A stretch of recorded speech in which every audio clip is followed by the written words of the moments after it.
Bonjour et bienvenue. Aujourd'hui, on va plonger dans une fonctionnalité vraiment puissante de la plateforme CodeAudit, son analyse de performance basée sur l'intelligence artificielle. On va voir ensemble comment cet outil peut nous aider à dénicher et à corriger les problèmes de performance dans notre code, qu'ils soient sur notre machine ou directement dans un dépôt Git. C'est LA question que je pense tout développeur se pose un jour ou l'autre. Vous savez, ce petit sentiment persistant que quelque part au fond d'un projet se cachent des failles, des lenteurs, des goulets d'étranglement qui n'attendent que le pire moment pour se manifester. Et ce moment, c'est souvent quand l'appli est en production. C'est une angoisse assez universelle dans notre métier. Et c'est super important de le comprendre. Ces problèmes de performance ne sont pas des échecs personnels. Le truc, c'est que dans le développement logiciel d'aujourd'hui, avec la complexité qui n'arrête pas de grimper, c'est un peu un puzzle inévitable. Le vrai défi, en fait, c'est de trouver les bonnes pièces et de les assembler de la manière la plus efficace possible. Alors, est-ce que ça parle à quelqu'un? Les boucles qui s'emmêlent les pinceaux, les fuites de mémoire qui grignotent les ressources petit à petit, ou les manipulations répétées du DOM? Pour faire simple, imaginez que vous réorganisez constamment tous les meubles d'une pièce pendant que des gens essayent de l'utiliser. Forcément, tout le monde est ralenti. Eh bien, ce sont ces coupables habituels qui s'infiltrent dans n'importe quel projet. La vraie question, c'est comment on fait pour les trouver avant qu'ils ne fassent de vrais dégâts. Et c'est justement là que ça devient intéressant. Imaginez un instant un partenaire, un auditeur intelligent boosté à l'IA, capable de lire le code et de pointer exactement là où ça coince. C'est précisément ce que propose de faire la plateforme CodeAudit. La promesse, elle est claire et nette. Le but, c'est de préparer le code à affronter le monde exigeant de la production. Ce que l'outil donne, ce ne sont pas juste des analyses théoriques, non, ce sont des retours rapides, intelligents et surtout directement exploitables. Allez, assez de théorie, on passe à la pratique. Pour vraiment saisir ce que cette IA a dans le ventre, on va la mettre au défi. On va lui donner à analyser différents langages avec des problèmes assez courants. C'est parti pour la démo. On va commencer avec un grand classique du développement front-end. On a un petit bout de code JavaScript de 38 lignes. Ça a l'air de rien, mais il cache un problème de performance très répandu qui est lié à la manipulation du DOM. En gros, à chaque fois que le code modifie la page, le navigateur doit tout recalculer et redessiner. Si on fait ça en boucle, ça devient très lent. Allez, on lance l'analyse. Et voilà le résultat. Franchement, c'est quasi instantané. L'IA a non seulement trouvé plusieurs soucis, mais elle a pointé les lignes exactes. Regardez ça. Une fuite de mémoire à la ligne 21, des manipulations répétées du DOM entre les lignes 25 et 30, c'est ce niveau de précision qui change absolument tout. Mais le plus fort, c'est que l'outil ne se contente pas de dire « il y a un problème ». Il propose une solution concrète. Utiliser des fragments de documents. Ça, c'est un conseil en or, directement applicable, qui peut avoir un impact énorme sur la fluidité d'une interface utilisateur.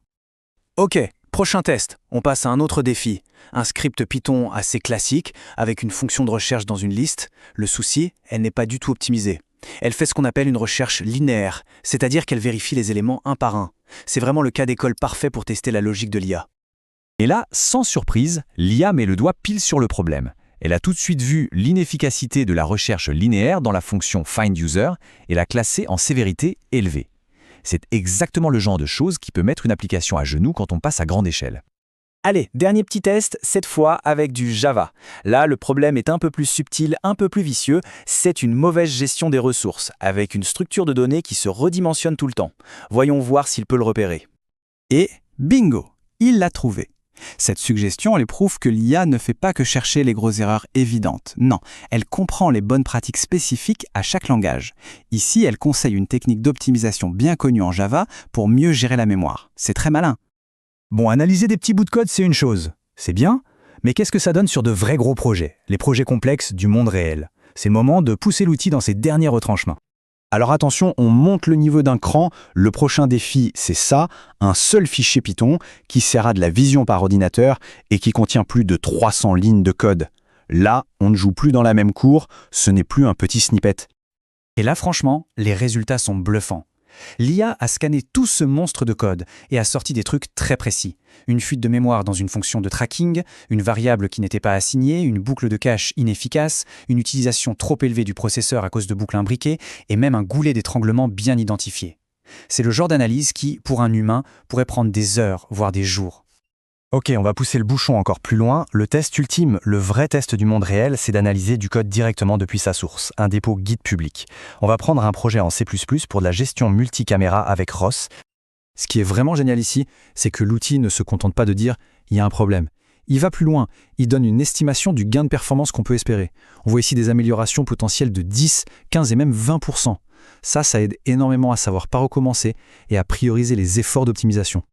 Alors jusqu'ici, on a beaucoup parlé de performance. Mais en réalité, ce n'est qu'une petite partie de ce que la plateforme propose. C'est en fait une suite d'outils bien plus complète qui a été pensée pour assister les développeurs sur plein d'aspects différents de leur travail. Parce qu'en fait, la plateforme va bien au-delà de la simple performance.